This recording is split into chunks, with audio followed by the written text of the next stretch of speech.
నమస్తే అండి. ఎవరు అవునన్నా కాదన్నా కానీ నేటి రాజకీయాలు సామాజిక వర్గాల చుట్టూ మాత్రమే నడుస్తున్నాయి. ఇది జగమెరిగినటువంటి సత్యం, అందరికీ కూడా తెలిసినటువంటి విషయం. ఇది సంశయమే లేదు. ముఖ్యంగా ఆంధ్రాకి సంబంధించినటువంటి ఎన్ఆర్ఐలు ఉన్నారు. వాళ్ళు ఎన్నికలకు ముందు రావటం, వాళ్ళ యొక్క సామాజిక వర్గ నాయకులు, అభిమాన నాయకుల్ని పనిచేయటం, పట్టుదలతో పనిచేసి మరలా తిరిగి వెళ్ళటం, ఇట్లాంటివన్నీ జరుగుతున్నటువంటి పరిస్థితి. అయితే జగన్మోహన్ రెడ్డి కోసం తన సామాజిక వర్గం పనిచేశారు గతంలో. మొన్న మాత్రం సార్వత్రిక ఎన్నికలకు సందర్భంలో వివిధ కారణాల చేత ఎవరు కూడా రానటువంటి పరిస్థితి, ఎక్కువగా రాలేదు, మౌనంగా ఉన్నటువంటి పరిస్థితి. ఇది అందరికీ కూడా తెలిసినటువంటి విషయమే. అయితే ఎందుకు ముఖ్యమైనటువంటి కారణం, వైసీపీ అధికారంలోనికి రావడానికి 10 ఏళ్ళు కష్టపడి పనిచేశారు.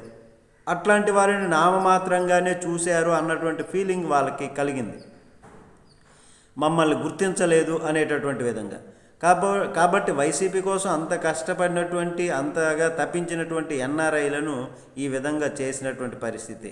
అందుకే ఈసారి ఎన్నికల్లో వాళ్ళు సరిగా పాల్గొనలేదు.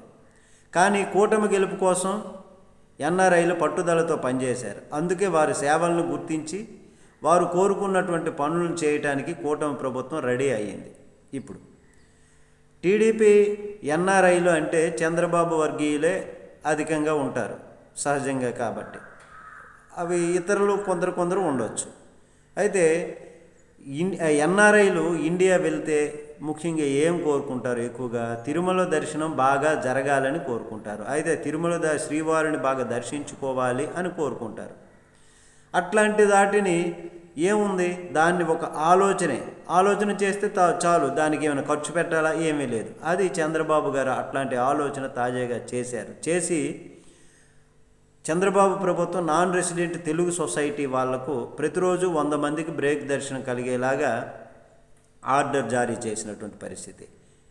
ఈ సొసైటీ ఉన్నట్టుగా కానీ వినడం కానీ ఎవరికి కూడా పెద్దగా తెలిసి ఉండదు. అయినప్పటికీ కూడా ఆ సొసైటీకి ఒక రోజుకి 100 మందికి బ్రేక్ దర్శనం ఇచ్చేటటువంటి విధంగా ఆయన ఆలోచన చేశారు.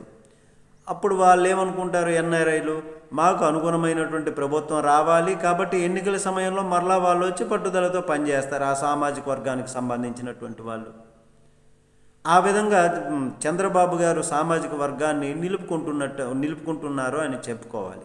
అది జగన్మోహన్ రెడ్డి గారైతే, జగన్మోహన్ రెడ్డి గారి హయాంలో ఎప్పుడైనా ఇలాంటి ఆలోచన చేశారా అనేటటువంటిది ప్రశ్న. ఆయన చేయలేదు. కనుక ఇట్లాంటి విషయాలు వివిధ కారణాల చేత అనేక మంది ఎన్ఆర్ఐలు అయితే మొన్న సరిగా రాలేదు, మౌనంగా ఉన్నటువంటి పరిస్థితి. ఇకనైనా కానీ జగన్మోహన్ రెడ్డి గారు చంద్రబాబు గారిని చూసి ఇట్లాంటివి నేర్చుకోవాలి, సామాజిక వర్గాన్ని నిలబెట్టుకునే ప్రయత్నం చేసుకోవాలి అని నెటిజన్లు అనుకుంటున్నటువంటి పరిస్థితి. మీరైతే ఏమంటారో కామెంట్ చేయండి. నమస్తే.